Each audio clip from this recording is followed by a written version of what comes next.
Our ancestors, they teach us how to live in harmony, to balance not just living with each other, but with nature.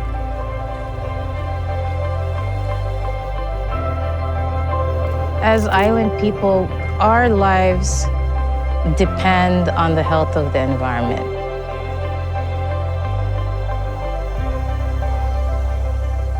Number one, you have these increased frequency of high tides. Palau has also experienced in recent years stronger storms and typhoons.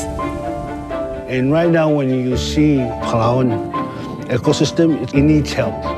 Traditionally, we have always been caretakers of our environment, and you have to appreciate the environment to even start to think about protecting it. Nature has always been a way to put the checks and balances in our ecosystem to a place where the impacts of climate change would be felt less strongly.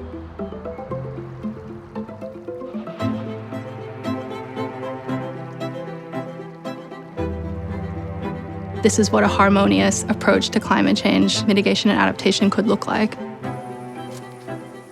Having a taro patch is sort of part of a status of being a Palauan woman. This taro patch is in a low-lying area right next to the ocean. 4 months ago, if you touch the water, put it in your mouth, it was salty. But we do have this particular species of taro. It's endemic to Palau, and it's been proven to be resistant to salt water. So even though it looked like it was going to die about 2-3 months ago, it's recovered, and that to me is something that's hopeful.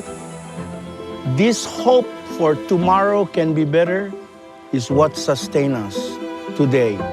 But we need to work with all the leaders of the world. Those who have power, you can change the world with that power.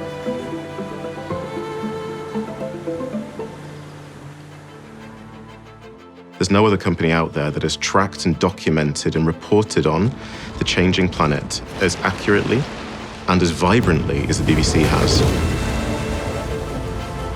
We've got a 60-year history of doing this. The advocacy role and the awareness-raising role of the BBC is phenomenal. Their influence, their power, their reputation is huge.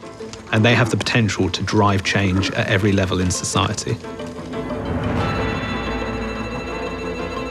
Everybody has a relationship with nature, and therefore it evokes that sense of wanting to protect it, to conserve it, and to do something about it.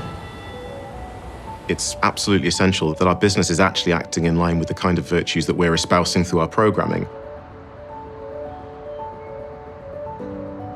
The BBC undertook a pilot project to assess their intersection with nature, to understand the impact of their operations and footprint on the natural world. And consider the financial impact of their nature-related risks and opportunities.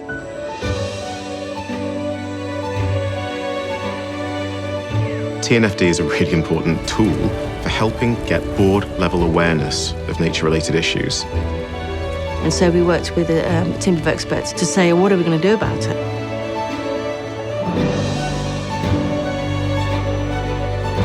But also really thinking about how our staff can benefit from gains in biodiversity.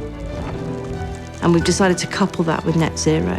So if we make investments into natural capital projects or assets, that we can also seek to sequester carbon at the same time as restoring nature.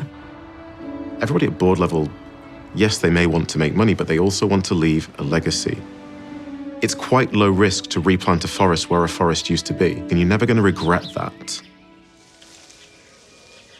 The stories of restoring nature and what we can do and the possibility of that, it does present hope. The younger generation will judge us if we were able to keep the balance, the resilience, the coexistence alive. When big companies get together and start making big decisions on how they want their company to exist, what the principles they want to be founded on, if we start moving towards one that is restorative, particularly for ecosystems and nature, it's going to benefit the societies in which we work and in the areas that we depend on.